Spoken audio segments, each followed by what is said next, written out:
천국보다 아름다운 11화는 그동안 우리가 답답하게 느꼈던 수많은 의문들, 예를 들어 소미의 정체는 무엇인지, 목사의 정체는 무엇인지, 이런 의문들이 드디어 풀린 회차였습니다.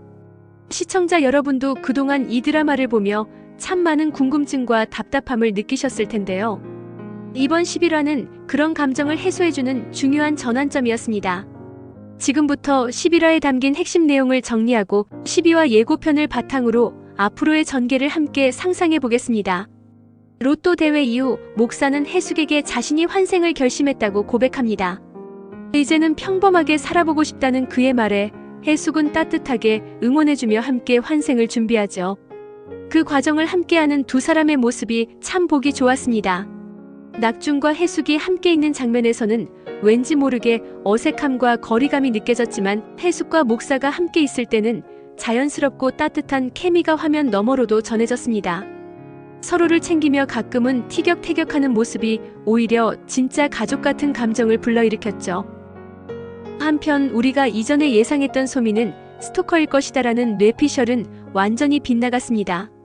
당시 소미가 낙준을 집요하게 쫓거나 감시하는 듯한 연출들이 있었고 감정 표현 방식도 어딘가 불안정하게 느껴졌기 때문에 스토커라는 추측이 설득력을 얻었죠. 하지만 실제로는 전혀 다른 방향으로 전개되며 시청자에게 큰 반전을 안겨주었습니다. 드라마는 소미를 해숙의 아픈 기억이 인격화된 존재로 그려냈는데요. 개인적으로는 이 전개가 조금 아쉽게 느껴졌습니다. 설정 자체도 다소 억지스럽게 느껴졌고 이야기의 개연성이 부족한 부분도 있었기 때문입니다. 예를 들어 소미의 얼굴을 해숙은 물론 낙준조차도 전혀 알아보지 못한다는 점은 무리한 설정처럼 보였습니다. 해숙은 소미의 젊은 시절 모습을 하고 있음에도 불구하고 전혀 눈치채지 못하며 낙준 역시 과거의 기억과 전혀 연결짓지 못한다는 것은 시청자 입장에서 쉽게 납득하기 어려운 지점입니다. 캐릭터 간의 정서적 연결과 과거의 기억이 중요하게 작용하는 이야기 구조 속에서 이런 설정은 다소 현실감을 떨어뜨리고 감정이입을 방해하는 요소로 작용할 수 있습니다. 소미는 해숙의 젊은 시절 모습을 하고 있는데 해숙 본인도 알아보지 못하고 낙준도 전혀 눈치채지 못한다는 건 설득력이 떨어졌죠. 목사가 환생하는 날 해숙은 그를 배웅하러 가면서 외롭게 연습하며 눈물을 삼킵니다. 하지만 목사가 사라졌다는 소식에 불안해진 해숙은 그를 찾아 이곳저곳을 헤매죠. 그 시각 소미는 낙준에게 조용히 묻습니다. 내가 사람이 아니라는 게 정말이에요? 소미의 정체는 충격적이었습니다. 그녀는 해숙이 은호를 잃은 후 감당하지 못한 죄책감과 슬픔이 만들어낸 인격화된 존재였던 것이죠. 이 사실을 센터장을 통해 알게 된 낙준은 진실을 소미에게 전하며 이렇게 말합니다. 그 힘든 감정조차도 나한텐 해숙이었어. 그래서 너를 놓을 수 없었어. 이 말을 들은 소미는 잊고 있던 은호와의 추억을 떠올립니다. 행복했던 순간부터 슬펐던 기억 그리고 모든 아픔까지. 그 기억의 무게가 그녀를 짓누르죠. 해숙 또한 목사를 찾아다니던 중 은호에 대한 기억이 떠오릅니다. 소미와 해숙의 감정이 교차하며 다 내 잘못이야 라며 자신을 자책하기 시작하는 소미와 해숙을 보여주는 장면이 나오는데 이 장면 연출이 설득력이 생기더라고요. 그동안 소미 캐릭터의 존재 이유가 이야기 흐름 속에서 다소 억지스럽게 느껴졌는데 이 장면을 통해 그 캐릭터가 만들어진 데에는 분명한 서사적 이유가 있었음을 느낄 수 있었습니다. 그 맥락이 조금은 더 설득력 있게 다가오더라고요. 해숙과 낙준은 은호를 애타게 찾아다녔습니다. 교회 앞 거리 곳곳을 수소문하며 아이를 찾으려 했지만 결국 발견하지 못했죠. 절박해진 낙준은 경찰서에 찾아가 강정구 형사에게 뒷돈까지 주며 아이를 찾아달라고 부탁합니다. 하지만 강정구는 그런 마음을 짓밟듯 돈만 챙기고 아이를 보육원에 팔아넘긴 인물이었습니다. 당시 미아가 된 아이들을 돈 받고 보육원에 넘기는 일이 왕왕 있었고 은호 역시 그 어두운 현실 속 희생양이 된 것이죠. 은호는 결국 보육원의 창고에 갇혀 춥고 배고픈 채로 끝내 목숨을 잃게 됩니다. 그리고 보육원을 찾아다니며 은호를 찾던 낙준이 보육원 앞에서 강정구를 발견하고 그를 뒤쫓다 사고를 당하게 되죠. 그 사고로 다리를 잃고 다시는 아이를 찾을 수 없는 현실 앞에 놓이게 됩니다. 그렇게 은호 없는 생을 살다 온 해숙과 낙준. 해숙은 기억을 잃은 채 삶을 이어갔지만 낙주는 모든 기억을 안고 살아야 했습니다. 추억조차 나눌 수 있는 이도 없이 오직 해숙이 아프지 않기를 바라는 마음에 아무 말도 할 수 없었던, 몸도 마음도 멈춰버린 채 살아가는 삶이 얼마나 고통스러웠을까요? 목사는 환생을 앞두고 센터장을 통해 해숙이 자신의 어머니였다는 사실을 알게 됩니다. 그리고 해숙이 찾아온 날 조심스럽게 엄마라고 불러보죠. 하지만 기억을 잃은 해숙은 전 아이가 없어요라고 대답합니다. 그 말을 들은 목사의 마음은 어땠을까요? 기억을 잃은 어머니, 자신을 몰라보는 해숙을 바라보며 목사는 얼마나 많은 생각을 하고 얼마나 큰 마음으로 그녀를 받아들였을까요? 해숙은 은호가 자신의 아이였음을 깨닫고 고통스러워합니다. 그런 해숙에게 소미가 찾아와 더 아픈 말을 쏟아냅니다. 그리고 해숙은 그 모든 말들을 묵묵히 받아들입니다. 그런 해숙에게 목사가 찾아옵니다. 그리고 말하죠. 엄마, 나 이제 보내줘. 날 놓고 엄마도 편해졌으면 좋겠어. 고마워 엄마. 이 장면은 11화의 감정적 정점을 찍으며 모든 등장인물들의 고통과 용서, 그리고 사랑이 하나로 엮이는 순간이었습니다. 은호는 낙준에게도 고마움을 전하고 해숙에게도 마지막 이야기를 전합니다. 목사는 해숙에게 말합니다. 엄마, 나 잊고 살았다고, 나한테 해준 게 없다고 미안해 하지 마. 여기서 엄마랑 참 많은 걸 했잖아. 진짜 열심히 살아볼 거야. 아픔이 기억나지 않을 만큼 행복하게 살아보고 싶어. 이 대사 하나로 그동안 이 드라마가 쌓아온 감정의 매듭이 풀리는 느낌이 들었습니다.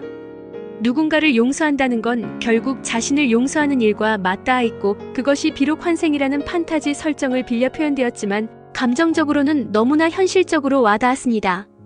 해숙은 눈물을 흘리며 목사를 바라보고 자신의 죄책감과 상처를 처음으로 있는 그대로 마주합니다. 자신이 아이를 지키지 못했다는 슬픔, 그 상처를 외면하며 억지로 잊고 살아왔던 지난 시간들이 한순간에 무너져 내리며 시청자에게도 깊은 울림을 줍니다. 그리고 해숙의 진심 어린 용서와 후회, 목사의 따뜻한 품으로 드러난 모자의 화해는 이 드라마가 그간 던졌던 수많은 질문. 기억이 없다면 죄도 없는가? 사랑은 용서 위에 존재하는가? 누군가를 끝까지 책임진다는 것은 무엇인가? 이런 질문들에 대한 하나의 응답처럼 느껴졌습니다.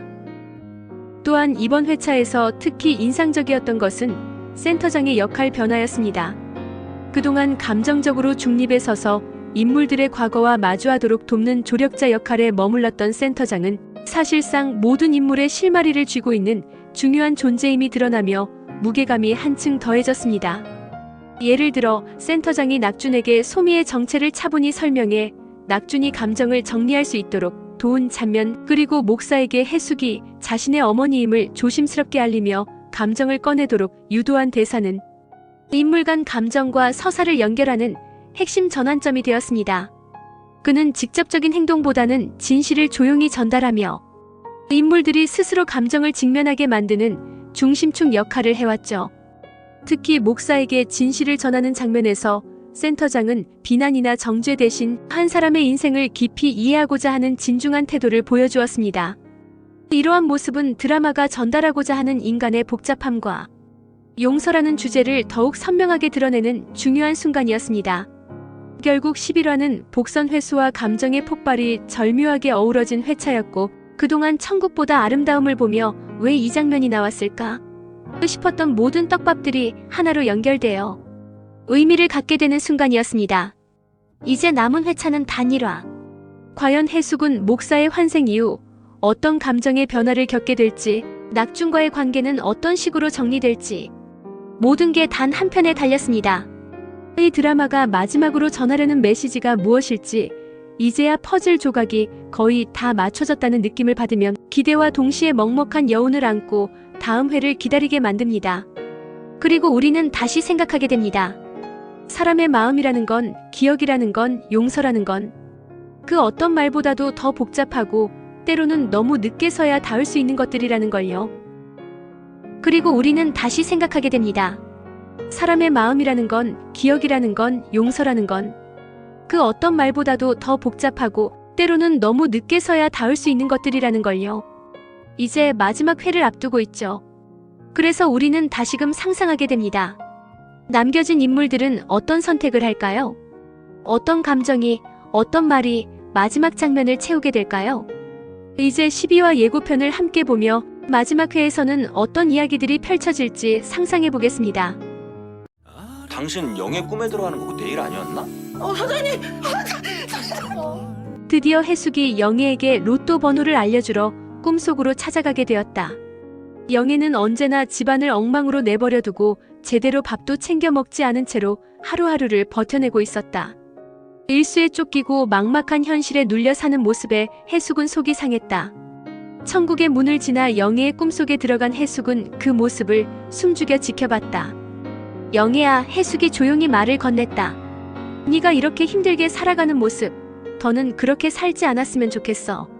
해숙은 따뜻한 미소를 지으며 손을 내밀었다. 이 번호를 꼭 기억해. 로또 1등 번호야. 이 번호가 너의 삶을 바꿔줄 거야. 하지만 그보다 더 중요한 건 네가 진짜 네 인생을 사랑하는 법을 배우는 거야. 해숙은 영애에게 잔소리처럼 한마디를 덧붙였다. 집도 좀 정리하고 밥도 챙겨 먹고 좀 더 자신을 아꼈으면 좋겠어.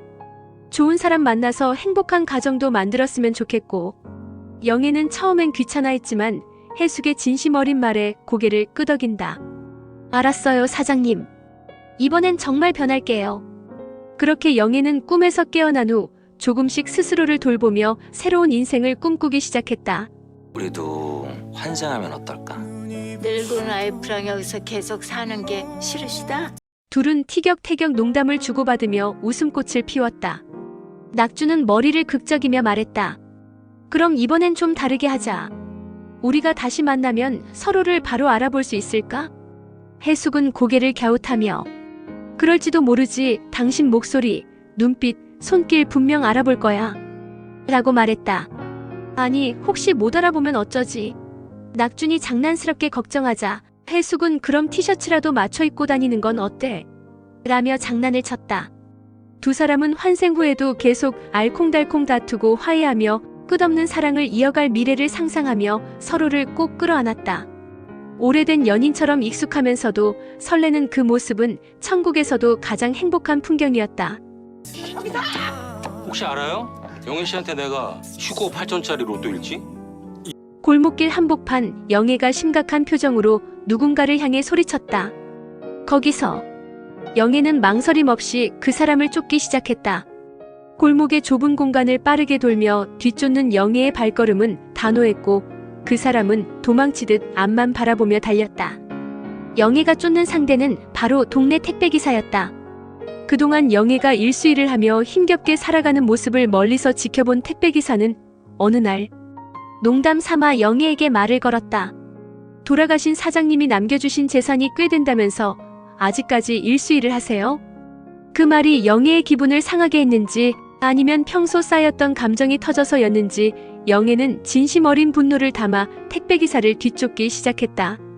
그러나 결국 골목 끝에서 영애가 거기서 라고 소리치며 달려들었지만 택배기사는 영애의 손에 닿기 전에 재빨리 몸을 피하며 도망쳤다. 영애는 아쉬움에 잠시 멈춰섰지만 그 뒤로도 마음 한켠에는 묘한 설렘이 자리 잡았다. 다음날 평소처럼 택배 물건을 들고 영애의 집 앞에 선 택배기사는 상자를 건네며 말했다. 혹시 알아요? 영애 씨한테 내가 19억 8천짜리 로또일지.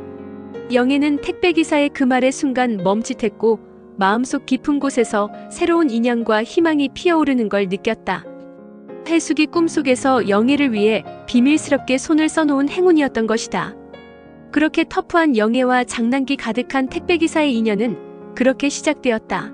이숙님도 환생 자격을 얻으셨으니까 이번에도 같이 내려가서 만나시겠네요. 이번에도라니요?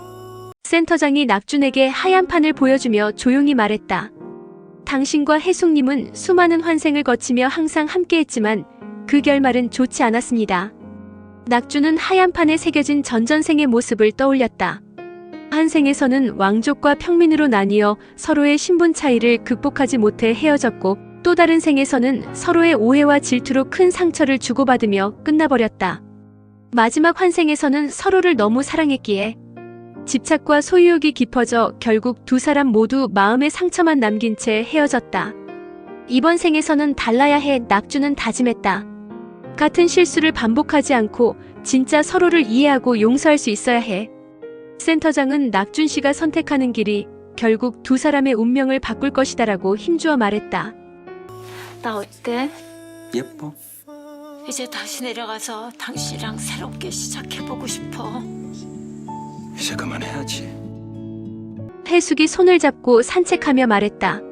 이제 다시 내려가서 당신과 새롭게 시작해보고 싶어. 낙주는 그 말을 듣고 잠시 말을 망설였다. 그의 마음속에는 무거운 짐이 있었다. 전생들의 실패와 상처가 계속 떠올랐고 같은 아픔을 반복할까 두려웠다. 그는 해숙에게 솔직히 말했다. 이제 그만해야지. 다시 같은 실패를 반복하는 건 너무 힘들어. 낙주는 자신의 마음 한켠에서 끊임없이 싸우고 있었다. 사랑하고 싶은 마음과 상처받고 싶지 않은 마음이 충돌했다. 하지만 그는 알고 있었다. 진짜 용기란 실패를 두려워하지 않고 다시 사랑하는 것. 해숙은 그의 말을 듣고 놀랐지만 곧 그의 진심을 이해하며 두 사람은 서로를 꼭 끌어안았다. 낙주는 자신을 이길 용기를 얻기 시작했다. 시간이 흐르고 낙준과 해숙은 이번에는 평범한 이웃으로 다시 태어났다. 낙주는 조용한 서점 주인, 해숙은 근처에서 카페를 운영하는 온화한 여인이었다. 두 사람은 서로를 알아보진 못했지만 어딘가 모르게 끌리는 인연을 느끼며 살아갔다. 한편 은호는 다른 가정에서 먼저 환생했다. 그도 어릴 때부터 이상한 기억의 조각들을 간직하며 자랐다. 어느 날 성인이 된 은호는 낙준이 운영하는 서점을 우연히 찾게 되고 거기서 해숙이 운영하는 카페와 인연을 맺게 된다. 세 사람은 어쩔 수 없는 묘한 끌림과 깊은 정서적 유대를 느끼며 서로의 삶에 스며든다. 은호는 낙준과 해숙이 전생에서 자신과 특별한 관계였음을 직감하고 그 인연을 다시 확인하려 애쓴다. 점차 세 사람은 과거를 조금씩 깨닫고 환생을 통해 각자의 상처를 치유하며 새로운 가족 같은 관계를 만들어간다. 은호는 낙준과 해숙을 부모로서가 아니라 인생의 든든한 동반자와 친구로 받아들이며 함께 앞으로의 인생을 걸어간다. 이렇게 전생의 인연은 형태를 바꿔 다시 이어지고 서로의 상처를 보듬으며 모두가 진정한 사랑과 행복을 찾는 따뜻한 해피엔딩으로 마무리가 된다. 여기까지가 신메이커의 상상이었습니다. 천국보다 아름다운이라는 드라마를 여러분께 전달해드리기 위해 재미있게 분석하며 봤는데 저의 분석과 상상을 더한 이야기를 여러분도 재미있게 보셨길 바랍니다. 만약 재미있으셨다면 구독과 좋아요 부탁드리겠습니다. 천국보다 아름다운 이야기는 여기서 마치도록 하고요. 다음에는 더 재미있는 드라마로 찾아뵙겠습니다.